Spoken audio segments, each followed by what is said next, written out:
Thanks so much, everyone, for joining us today. My name's Emma Lamont. I am chair of Women's Energy Network Alliance. And this is the first in a series of WENA webinars.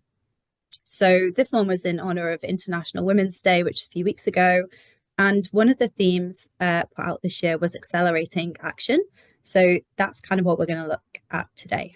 So for those of you that came to the conference last year, these webinars are a response to some of the feedback on what you would like to hear more about.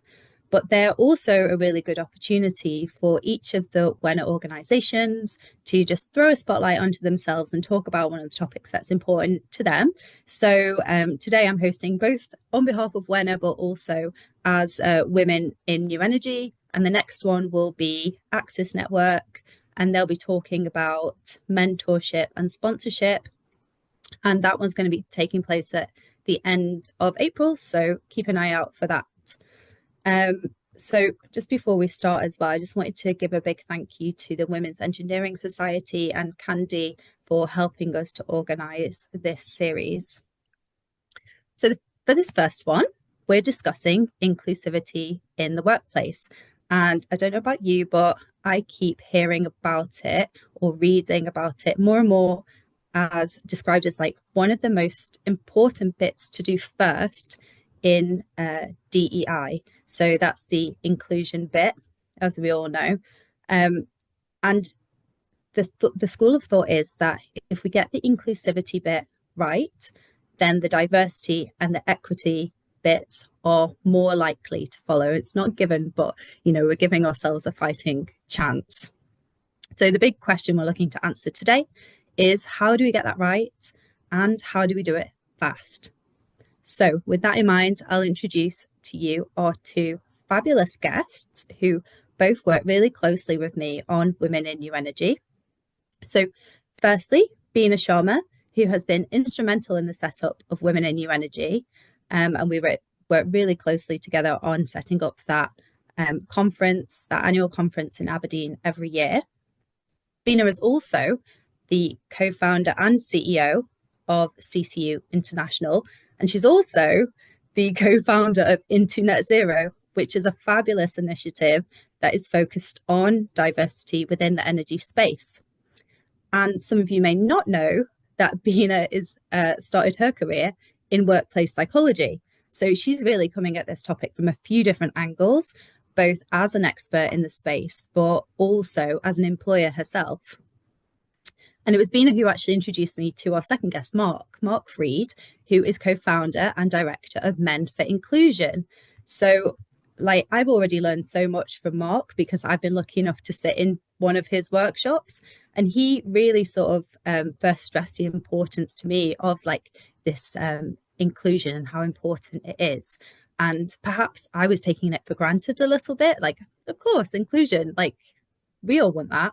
But what Mark is so good at is just stressing exactly what that looks like, why it's important, and some of the actions that organizations can take to get there. So as I mentioned, Mark has been brilliant. He's come in, run a workshop for me. He's also recorded a masterclass for Women in New Energy, which we'll be releasing soon.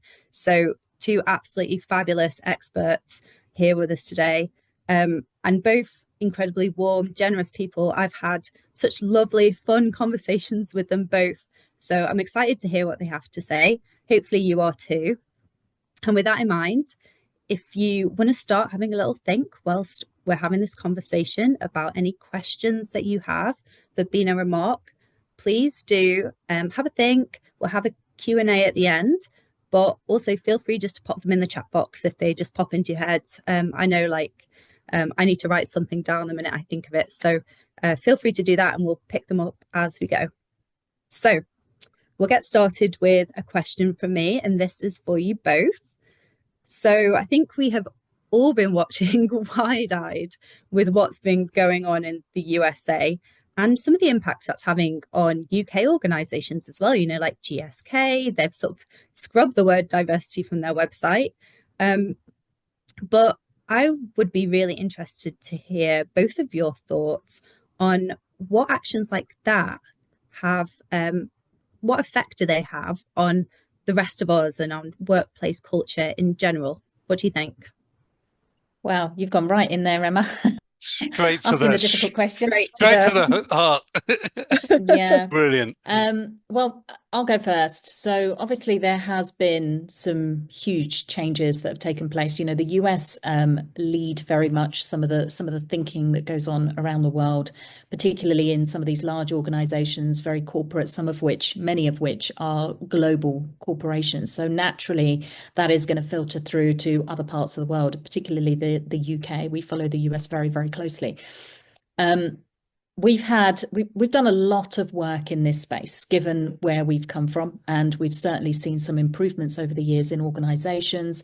Some of the initiatives that have been put into place have really supported particularly more women coming through STEM and into engineering and staying within the field as well, you know, promotions, etc.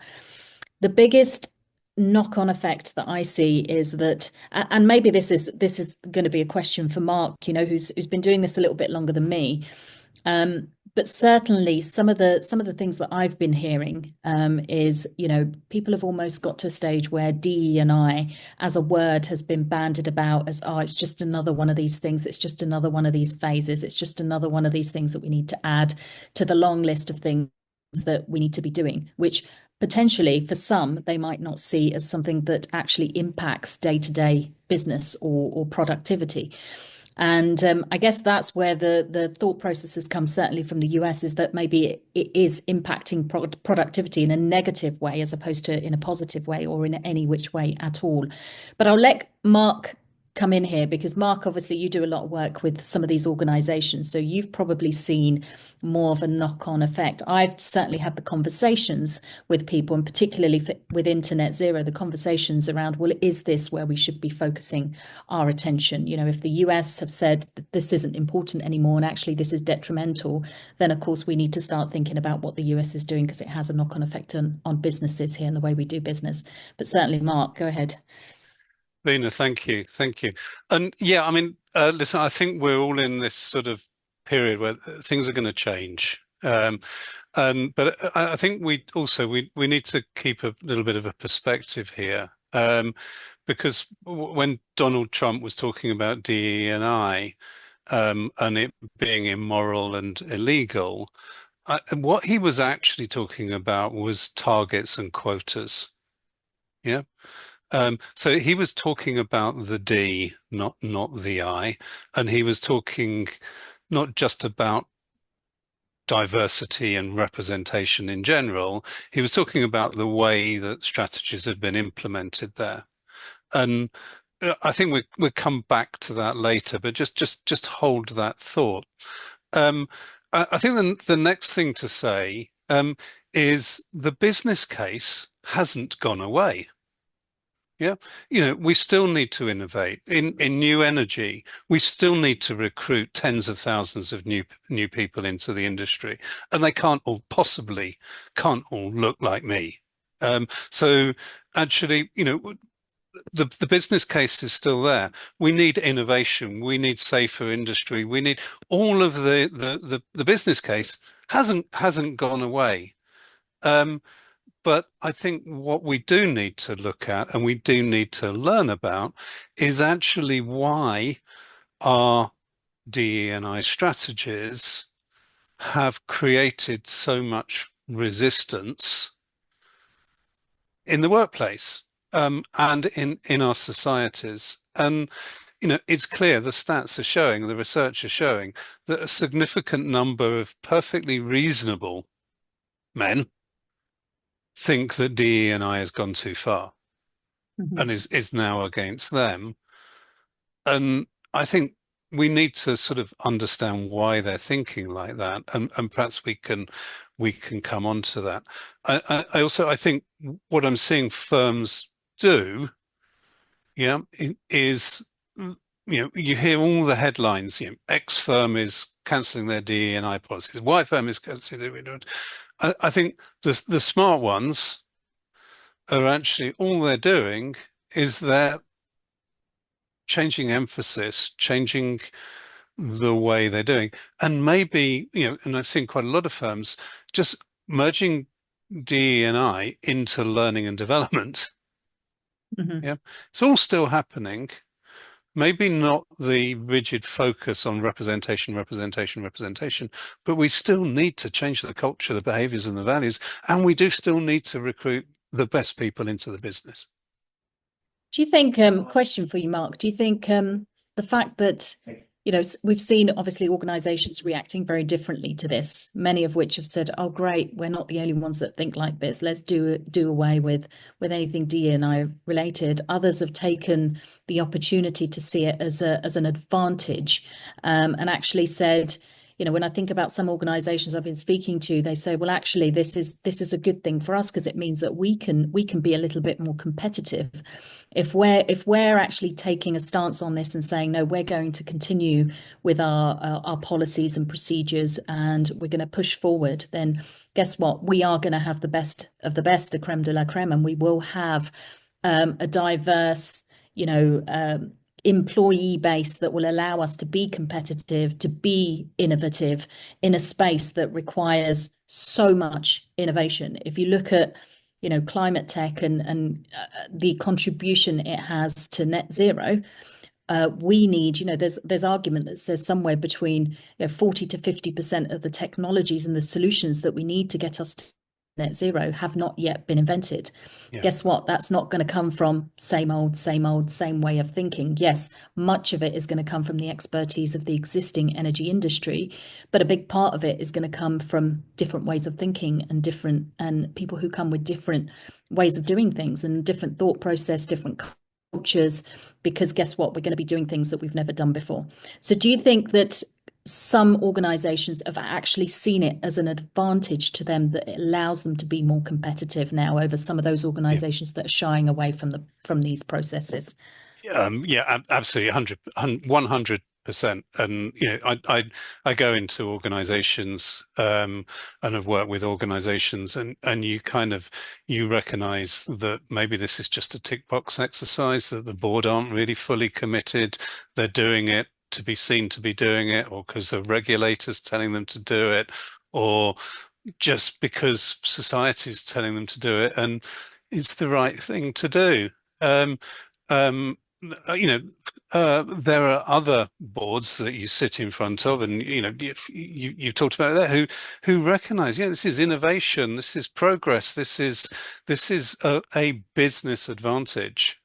And it's those firms that are going to win and progress. It's those firms that are going to keep their DE&I strategies going in one shape, form or another, because they've got committed to a business case.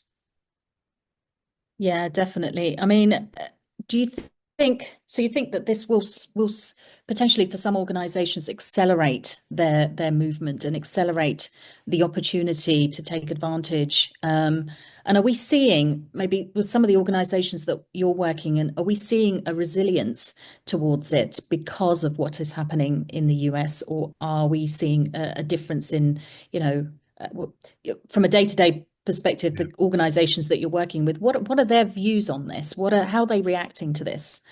I think in lots of different ways, and I think I'd like to answer that question in 3 months' time or 4 months' time, because I think there's a lot of I think the sensible organizations haven't done a knee-jerk reaction to this. Some, are digging their heels in and saying we are continuing on the path that we were on. Others are saying and learning some lessons, and I think the winners are those that are going to be learning some lessons for this, because when you look actually at the progress we've made as an energy industry, as financial services industry, where I do a lot of work, actually it's been quite slow. Mm-hmm. Yeah, the gender pay gap stats are not showing we've made great progress, but also we've alienated a lot of people along the way. Yeah. And I often quote Emma Watson in 2015 when she launched He for She at the UN, and she said, we're not going to achieve this unless everybody is invited and everybody feels welcome. And I think, it's clear that a certain group of men are resisting DE&I initiatives, and we need to understand why that is. Others are just passive and aren't moving forward, it's a women's thing. I'm not interested in this. And then I think that, there's this group that we often call allies, and I'm not sure that we've really engaged those allies properly. I see a lot of those allies are helping and supporting, if we're just talking gender, they're helping and supporting women to succeed and flourish, but in the current culture and in the current environment. So they're, use horrible simple examples, they're coaching, mentoring and supporting people to speak up in meetings so they don't get interrupted. Whereas maybe if we're talking about inclusion, we should be changing the way the meeting is run so that everybody gets heard. So a question for you then, Mark, is, when we started this conversation, we were talking about DE&I. And you said you'd come on to it. I think this is probably a good point, which we maybe ask you to provide a good definition of what DE&I is, what the difference is, and why that inclusion part is so important in this. Yeah. And let's talk about the journey that I think a lot of firms have been on, because I think it usually starts with diversity. It's we need to recruit tens of thousands of new people. There aren't enough people that look like me out there. Therefore, we need to bring some women in. So that's a really crude and horrible way of putting it, but at a base level, that's what people are looking at. So they then change their they start looking at their recruitment policy. How do we recruit more senior women? How do we recruit more junior women? How do we change our recruitment processes? Blah blah blah blah blah. And that's all diversity. It's all about representation.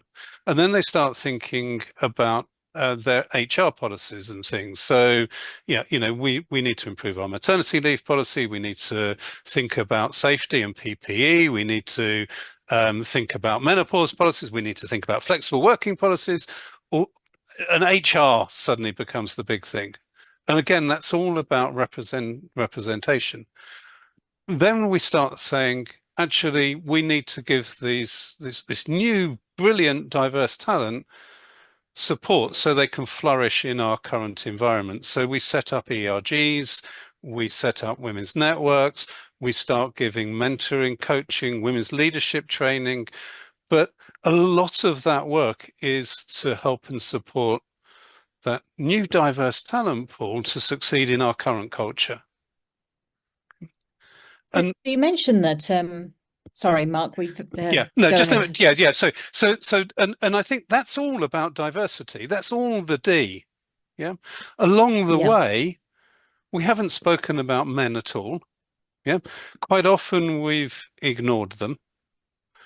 And sometimes we've actually made them feel blamed. So we've called them biased, we've called them aggressive, we've called them privileged. And that's created the resistors. Now, if we just stop there, draw a line and start thinking about it from the other direction, as Emma talked about, let's start thinking about inclusion. Let's start thinking about creating those workplace environments where everybody can succeed, everybody can flourish, where we don't necessarily start thinking about this from a gender perspective, but we come together as men and women, as human beings, and start creating the culture that we all want. Because a badly run meeting where half the people in the meeting can't get heard, the answer is not to train and support all of those people to speak up. It's to change the way the meeting is run. We need to change the culture. We need to get away from and make sure that we've got an affinity bias with everybody, not just those people who may support the same football team as us or drink the same beer or wine as us or look like. So how do we get those people on board. You work very closely with organizations, particularly, and I've had these conversations my whole life, right? Coming from the oil and gas industry, being, one female out of 6,000 men on, a plant, on an LNG plant in Nigeria 20 something years ago. And in all honesty, things haven't really changed much, certainly not the way that I see it.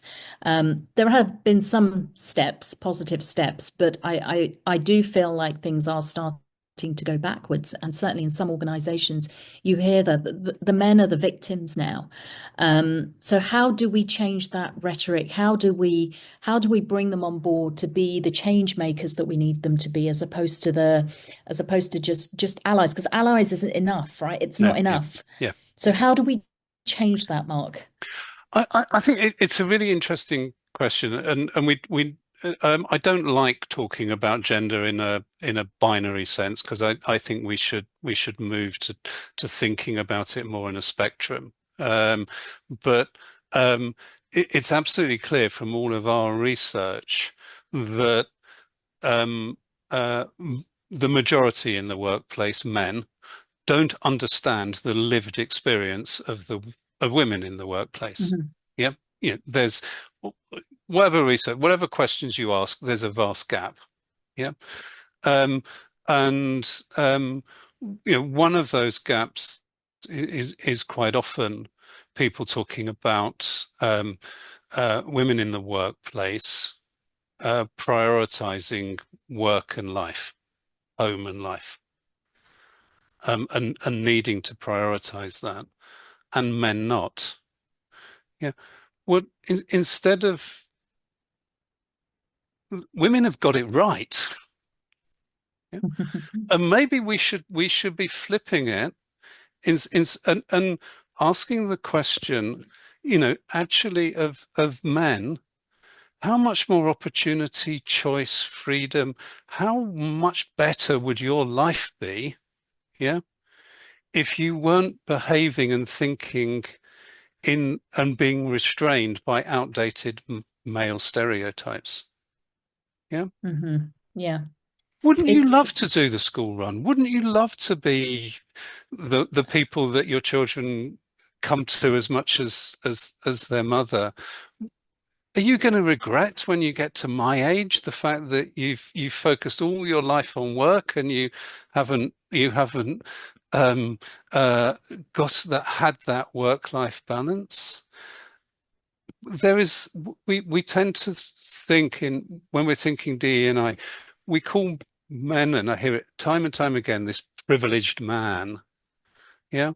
Well, actually, I think if we talk about relative advantage and allow men to free themselves, to be vulnerable, to be emotional, to recognize their own diverse characteristics, then that is the start. That's the thing that sets the fire in their belly. Yeah. So where does that start? Does that start with leadership? Does that start at home? Because, I've had these conversations with, like you say, a lot of these men don't have the lived experiences that I have and other women have had in the industry. And sometimes, and this happens all the time, when you talk about a experience of many, it's almost, men are quite often surprised that you've had that experience, because it's not what they see, it's not what they experience. And certainly if it's in front of them, they would never be able to recognize it because it's not happening to them. And I think there is definitely, it's not just about, for me, coming from a psychology background, it's not just about changing the way we do business or changing the way that we put our policies and procedures together and deploy those. It's about changing the mindset. It's about changing the way that people think. The only way that we can change those behaviors is by changing the way that they think, so that the behaviors are what they want to do as opposed to what they need to do.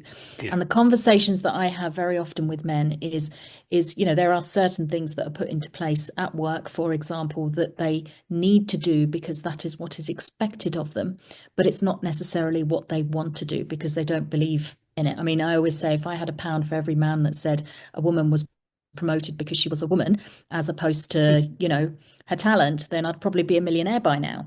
And that comes from really reasonable, Yeah. smart men. Yeah. So Yeah. it's that behavioral, that cultural change that can sometimes take years, sometimes decades to change. But the leadership for that needs to come from the top, the person or the people who are the ones who have the power, the authority, and the ability to be the change makers. Yeah. I think, wow, there's a lot there, isn't there? Where, I mean, put very simply, I think where we start, and I'd love your thoughts on this as well. We need to create an awareness of the lived experience gap. Yeah. But Hmm. we also need to create a desire in men. So the first parts of our program are awareness and desire, and that the desire element is the one that actually I get the most joy from, um, because you see men suddenly, if we start talking man to man, and engaging men in what they really want, yeah, not what the structure, the Hmm. processes that have set up for them. And I've spoken to so many young fathers, who had for their first time in their lives during lockdown the ability to be with and be in the heart of their family for a large part of the day and their working Hmm. life, and and don't want to give that up. They still want to do the school run. They still Yeah. want to go and kick the ball around at lunchtime, or help with the homework, or whatever have a pretend tea party, whatever it is, without um and they've Do really you loved think, that. and I'm just thinking, Mark, here, because on the one hand, we had COVID, and that balanced things out quite a bit, actually. Yeah, A lot of men started doing a lot of those things that maybe they wanted to do but couldn't do before. yeah, But also, do you find that, certainly conversations I've had, that sometimes there is a need to, or there is a desire to be more at home, maybe with the kids, and doing yeah, doing the things that a lot of women traditionally would do. Um, but a lot of men I speak to feel that that can hamper their careers also. So if they're not seen to be in the office every day, if they're not seen to be, then chances of promotion very much like, and it's interesting because it's very much the story that women have had for many, many years, yeah, yeah, because many of us, and men are starting to find that, and a lot of men that I do speak to that got comfortable with COVID and loved spending time with the kids and doing school runs, etc., now feel that they have been pushed back into the workplace. And if they're not there, if they're not present, i.e., if they're off doing the school run, then they might get passed up on things like yeah, promotions and yeah, opportunities at work. yeah. And I think what was a real shame there, and I saw this, sort of post-COVID, when there was the sort of decision: are we going to stay hybrid, or are we going to go back to work, and we're going to how many days in the office, etc., etc. The people standing up for home working and hybrid working, and all of the discussions and the arguments were 99% around looking at it from the mother or the female perspective, and not enough men had frankly, the balls to stand up and Mhm. say, no, I don't want this. Yeah. I was Yeah. working with a group of people in investment banking a couple of weeks ago, and it was a senior man and a slightly junior man. Senior man was in his late 50s. Junior man had 5 and 6 year old kids, and we were talking about this subject, and the junior man was talking passionately about the fact that, how he wanted to, and enjoyed his role, his modern day role as a father. And the senior man had turned around to him and said, "What the hell do you want to do that for?" Yeah, and we started then speaking to the senior man, um, and about, actually, did he really feel like that? Yeah, was he really happy that he'd never done the school run, that he'd never been to the nativity play, that he'd never been to the swimming lesson, and he had spent all his life at work, and and Yeah. and questioning him. And then another man in the room started talking about the fact how he had just become a grandfather. And Hmm. as a grandfather, he'd had the privilege to change his first ever nappy. Right. Wow. Uh, and it wasn't, because he'd never been able to, he'd never taken the opportunity to, or maybe he hadn't been allowed to Yeah. with his I, own I was going to children. say, I was going to say that as well, depending on the culture as well that you're brought up with. I know Yeah, certainly with my culture and the Asian culture, it's expected yeah, that growing up, it's expected that women would stay home and look after the yes, children. They'd take the yeah, time off. So and that's a culture that many men grow up in as well. So yeah. they don't know any better. One thing I did want to pick up on, Mark, is for a brief period, for a couple of works, I actually years I actually worked for a hospice, and as you can imagine, we had people dying in there every day, and I would say that when I used to speak to a lot of the nurses on the ward, they would say to me that obviously people their last days, their last hours, they speak a lot of things they wished they have done, things they wish they hadn't have done, and actually the biggest regret, I think there was a book on this, 4 out of 5 men that Mhm. die, their biggest regret is not spending enough time with family and Yes, spending too much time working. okay. And this brings me on to another point as well, something you mentioned about, the senior guy, younger guy. And this is about role models, right? We've got a generation of people that are setting that they are the role models for the Yeah, generations that are coming below. So if they see somebody, a man, very alpha, that doesn't spend much time at home, that is at work, long hours, doesn't talk about his family, doesn't do the school runs, then it is expected. But also they see that as, well, I need to be like him to be yeah, able to succeed and move into that position. That's human nature. From a psychology perspective, we conform. The majority of people that are doing things a certain way, that is the way that we will more likely do it, because we don't want to stand out. We want to conform. We want to fit in. yeah, So it's only natural, and that's why I say it takes an individual in an organization who has the ability to make that change, to make the decisions about what example he is going to set in that yeah, organization. And the same applies to women as well. yeah. This is not just focused on men. And one other thing I wanted to bring up as well. Last week, Emma was also there. We were invited to. I actually was doing a fireside chat with Rachel Reeves, our chancellor, and it was So yeah, for international. Rachel Reeves last week and me this week. Yeah, lucky you, Mark. Yes. Uh, but interestingly, it was something in the making for a while. I was at an event back in October, and out of 120 odd people, this was Keir Starmer's 100th day Okay.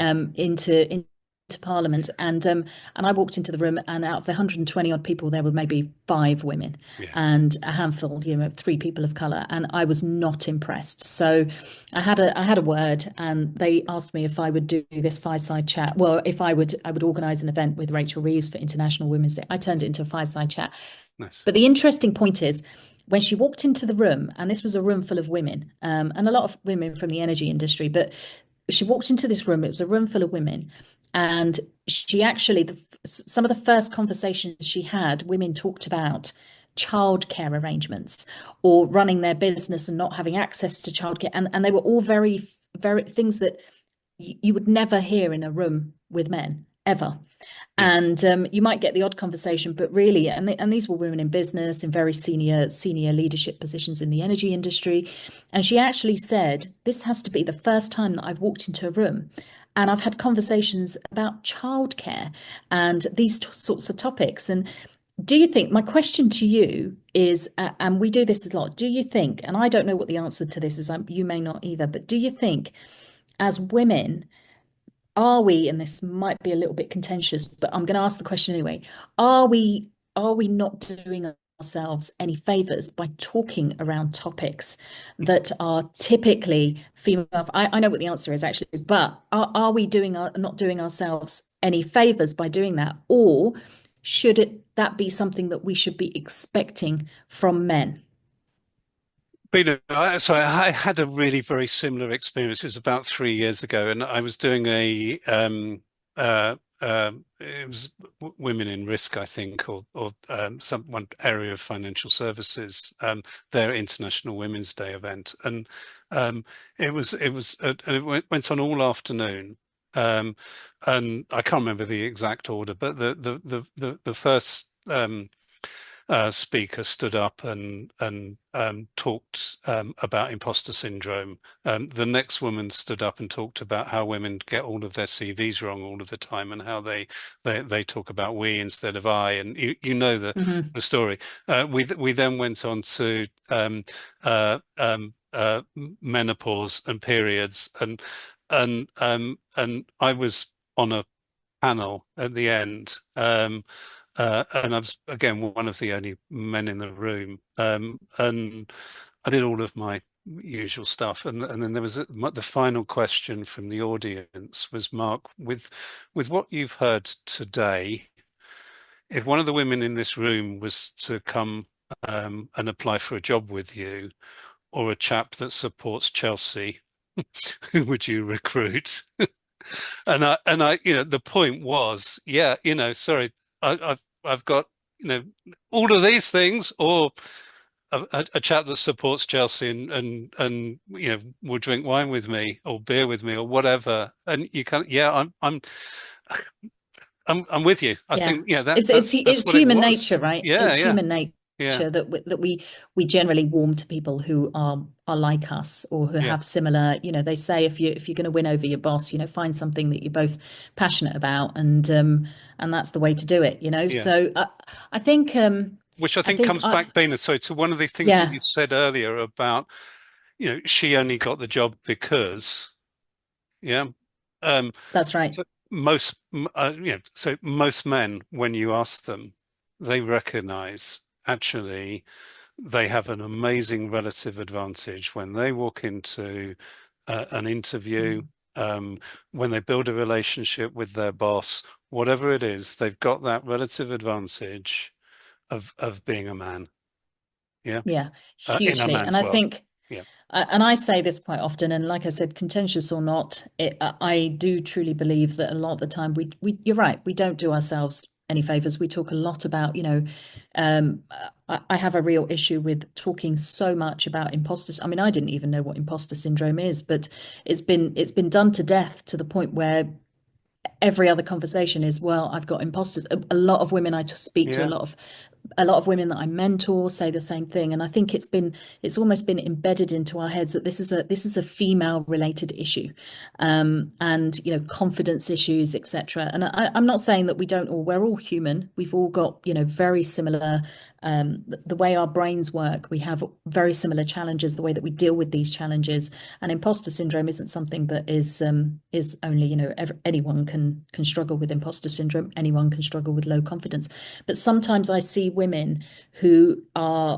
don't have these issues, that they would never consider themselves having imposter syndrome or consider themselves having confidence issues or consider themselves being treated differently because they're going through menopause or whatever it is, but they end up going to quite a few of these female-led events, and they come out feeling like they've got imposter syndrome, and they come out feeling like they've got confidence issues, and they need to go away and work on that before they start building their career, or work on that before they go away and start applying for jobs. And I think that seriously is, for many women, holding us back. And like I said, contentious or not, some people may disagree with me, but I've seen it on a day-to-day basis yeah, with particularly young females that I have been mentoring in the industry.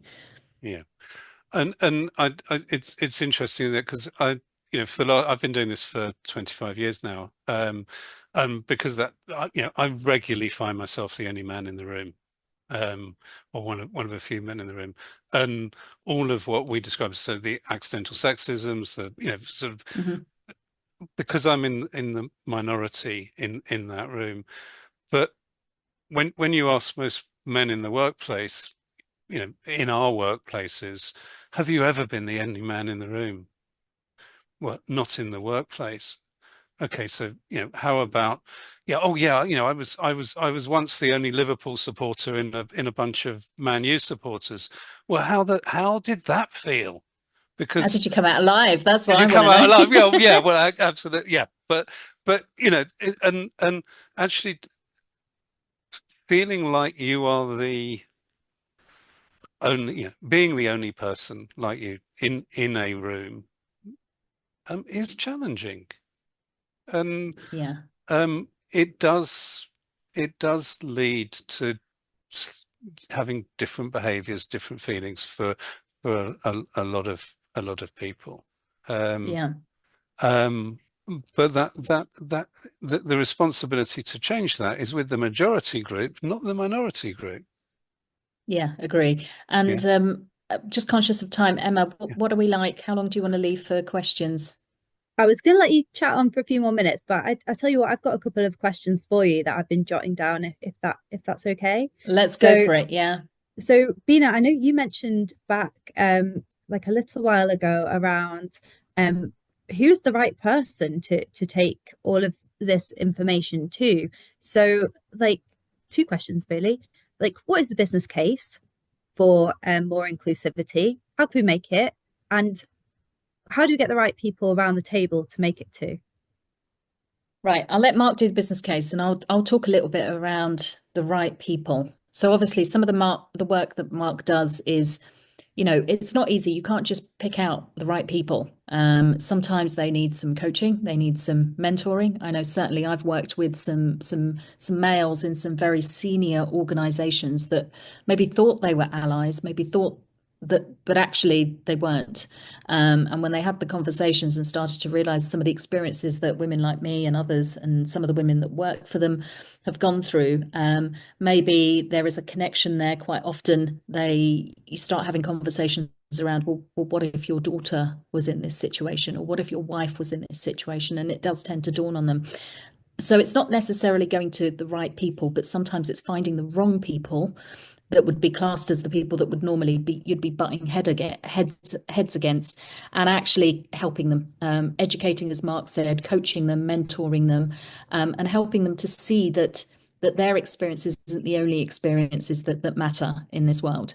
So I would say those are the ones that really you need to get on board.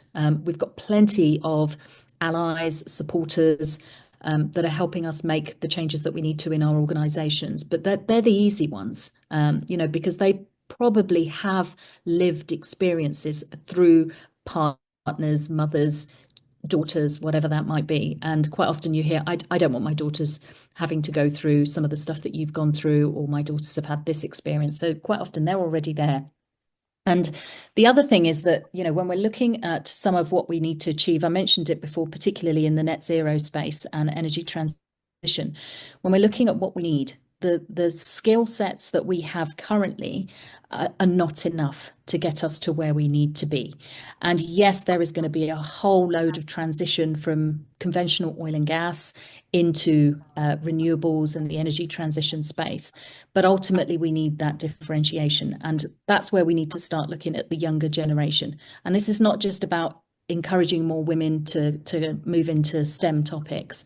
This is about ensuring that we can tap into them to stay in, because a lot of them leave. A lot of them find that they don't have the support behind a career in the energy transition, and they end up leaving and going into other, organizations like Shell, for example, do amazing things with girls in energy. We do a lot of work with university graduates to try and bring them into our organizations from varying different degree backgrounds. But actually, we miss quite a large percentage of the population, young, particularly females, that are aged between 16 to 18, that are starting to make those life choices.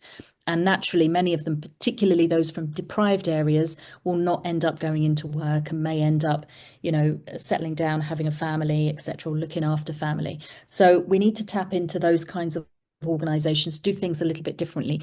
If we're trying to get more, if we're trying to get more diverse people into this space, then we need to do things differently to how we've done them before. It is, the definition of madness, doing the same thing over and over again and expecting a different result. And a prime example I will give you is the lack of venture capital funding into female-led businesses in the UK. 2% I mean, that hasn't changed. I believe it's gone down a little bit, maybe 1.8. But the point is, we've been pumping more money. You know, there's been government money going into programs, pumping more money. The fact of the matter remains is that many of these venture capitalists are men, and it is going to be men choosing men. So ultimately, something needs to change way up there, not with women and how we run businesses. And what you'll see, a lot of the programs that are out there are, you know, supporting women-led businesses to build their pitch deck, their investor deck, or build their value proposition, or lead with confidence, or let's give them some leadership training. That's not changing anything. And so we need to start thinking very differently. Let's try something we've never done before. And that can be quite difficult for a lot of people to do. It can also, you know, you can also get defenses going to go up and say, well, why should we try this? But the fact of the matter is, if we want innovation, we need to be innovative in the way that we get it. And just before we come on to the business case, I just ask you this question from an audience member, which feels really relevant to what you were just saying there around leadership and them sort of setting the tone. So this question asks what roles leaders play, and you've kind of touched on that a little bit, but also what steps should they take in setting the tone for inclusivity? And, you know, obviously you're a business leader yourself, so hopefully you can. Yeah, this is, I mean, it is really one thing that's, I mean, there's lots of things. And, you know, I know a lot of the training and the support that Marks gives organizations is around that. But for me, it is one thing. It is being that role model. You know, there's no point in saying lead from the top and be that role model. I used to say, when I worked in behavioral change, when I did behavioral change programs for the oil and gas industry, I used to always say, there's no point in you standing there as a leader telling people that they should follow the rules of speed on site, and then 20 minutes later, you know, fly out the door and do 90 mile per hour out of the car park. And unfortunately, that a lot of that happens. As Mark says, there's a lot of box ticking for the sake of box ticking, but ultimately, particularly employees and people that are looking up at these, they need to be able to see leading from the top, leading by example, you know, walking the talk effectively. And that is probably the most powerful thing that you can do to influence someone's behavior. The other thing, interestingly, is positive reinforcement over negative reinforcement. So, for example, I used to say to the guys, you know, as a leader, if you're on site and you walk up to a group of 4 people, and of the 4 people, only one person is not wearing their hard hat when they're supposed to be, as opposed to going to the person that is not wearing their hard hat and telling them off, it's actually more powerful. A more powerful way to influence that person's behavior is by going to the 3 other people and congratulating them for following the rules.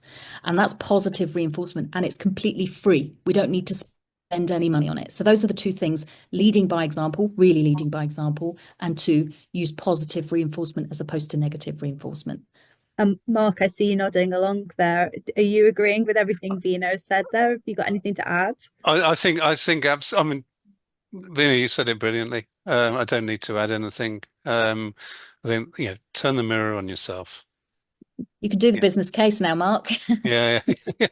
I think you've done. So I mean, so I think excuse me, so the business case, you know, and actually one of the things I really love about working in the energy sector compared with financial services, and I think I said this at the beginning, is so many firms are committed to and recognize that there is a business case. I was doing some work with some leaders of the UK's nuclear power stations a few weeks ago, you know, and I asked them, you know, what's the business case? Why are you doing this? Why do you care? You know, and it was safety, safety, safety. We can't have groupthink. You know, if something goes wrong, we can't have one person saying you push that button. But everybody in the room was kind of committed to that and understanding that actually that comes from diversity, it comes from culture, it comes from all of these things that we're talking about. That's safety. Yeah. Beena, you've talked about innovation and being able to innovate. We talked about skill shortage and getting the right skills. The business cases are there, bang, right in front of us. And I think that the big question, as you said before, Beena, is about actually we need to look at and think about this as just really good leadership. And what we need is really good, authentic, knowledgeable leaders who role model behaviors, who change the cultures, change the behaviors, and they need the help of people up and down the organization, culture carriers, inclusion first aiders. I think EDF call them conscious inclusion champions. Mm-hmm. To actually start just changing this, because unless we exercise our inclusion muscle on a daily basis, unless everybody is doing that and everybody is thinking about it, nothing will change from the top, Mm-hmm. but Mm-hmm. right Yeah. throughout the organization down to the bottom as well. There is one more thing which you mentioned around leadership, which I just wanted to say. Quite often when we're looking at, so when I think about, who I want on my leadership team, when we're thinking about who do we bring into these leadership teams, there is one quality that should stand out above any other. So quite often we recruit based on IQ, right? On how smart they are. We look at their CV, how many degrees have they got, what grades have they got, what subjects have they done, and to a certain degree, when we do interviews, we quite often we'll look at emotional intelligence. Are they attuned to their emotional intelligence? Can they engage with people on a level beyond the smartness of what it is that they're trying to do? And actually, one of the key factors in really being that leader that makes a difference is something called motivational intelligence. Most people may not have heard of it, but if you haven't, please Google it, because it is what we call the most important level of intelligence that is required for any person, not just a leader. And what that basically means in very simple terms is that things go wrong. We make mistakes. We're not good at everything. There are times when we do something and it doesn't work. But the real leader, how you determine whether or not you're a good leader, is what you do with that. And a person who has high levels of motivational intelligence will take that learning and they will make a difference. They will go on and they will say, you know what, we now know how not to do it. And that is the bit that we're missing. That is why we're making the same mistakes over and over again and not learning, because we have leaders that lack that motivational intelligence. You take the positivity out of what's gone wrong, basically, and you move forward. So anybody that's interested in that, you can Google motivational intelligence, MQ, and it is really fascinating. And the great thing about it is you can learn it. We're all born with very high levels of it, and as we get older and we have experiences that are not so nice, we tend to lose that. But you can work on that. I'm just going to jump in here and thank you so much, Beena, because we're all running out of time. But I have another question from Ms. Sora. I'm sorry if I've butchered your name there. How do people's beliefs or attitudes impact the career path of women in STEM fields? Oh, Mark, one for you. Sorry, I missed the question. So how do people's beliefs or attitudes around DEI, I'm assuming, impact the career path of women in STEM fields? I think we need to look at this and go right back to childhood beginning. How we gender stereotype, how we bring our girls and our sons and our daughters up, because I think a lot of it starts there, as with parents and schools. I think then and some amazing women that I've met who have talk about being getting to university or at school, doing the science subjects, doing the physics, the whatever it is, and being the only woman in the class, and what that meant, and then getting into the workplace. Why aren't we attracting female talent into these subjects? Because we need them. And Yeah. there's a place for them. So I think we need to ask that question first, and then we need to look and see, actually, when we're in the workplace, actually, how do we make the workplace a place where they and everybody else feels comfortable, can succeed, can flourish, can stay, can progress on merit, can I think it's that have the careers that they want.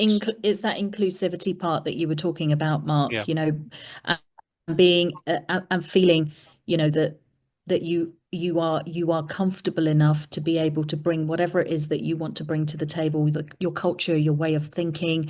That is the key. It's not something that a woman in a workplace can change, and this is why that inclusive, what Mark mentioned right at the beginning. Let's drop the D and let's drop the E, but it's that inclusivity part that everything needs to start with, and then the rest will follow. Yeah. And I think that inclusive leadership, I mean, it does. So let's forget the boxes, let's forget the labels, the tags, the everything else, the women, the people from different backgrounds, different cultures, different dyslexics, myself. And actually, as a good leader, it's our responsibility to have an affinity bias with everybody in our team. Yeah. I want to know, if I was working for you, Beena, or you were working for me, it's our responsibility to know each other. Yeah. Fabulous. And then I guess just we've already had one hot tip from Beena with go and Google MQ there, but from both of you, do you have like a bit of advice or one small action that those of us who are not in leadership positions can take away today and go and implement within our teams to try and drive what you've both been talking about today and accelerating that inclusivity in our teams? Yeah, here's my thing. You don't need to be in a leadership position to be a leader. And as soon as more women recognize this fact, I think we will move very, very quickly. You don't necessarily need to be leading a big organization or be in a position where you've got people reporting into you. You know, it's for me, it's the psychological barrier. Remove that psychological barrier that you are not quite there yet. I think a lot of women, prime example, we're less likely to apply for jobs if there's one thing on the CV that we don't tick, whereas men will, 5 of them and they're good to go. We need to remove our own personal psychological barriers stopping us from doing what we need to do. Stop thinking that we're not good enough, or we're not quite there yet, or we're not quite successful, we're not quite in a leadership position. And that would be my one tip: remove those psychological barriers. Fabulous. Mark? I think we recognise, so one of the differences between diversity and inclusion is actually there are very few people in most businesses that can do much about diversity. It's those that recruit and those that promote, usually more senior people. Yeah. The good thing about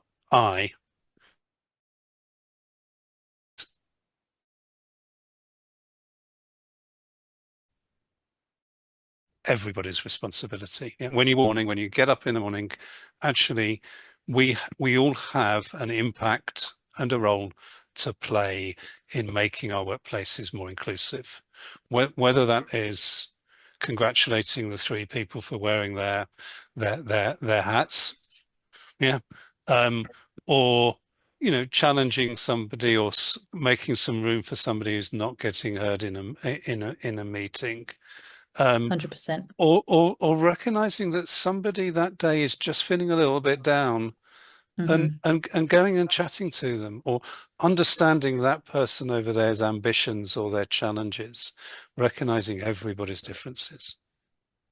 Yeah, brilliant. 100%. Okay, love that. We're bang on time. So I just wanted to say thank you so much to our guests today. Thank you to those of you who put questions in the questions box for them to answer. If there are any others, feel free to drop me a DM on LinkedIn and I'll pass on your questions and hopefully we can answer them for you.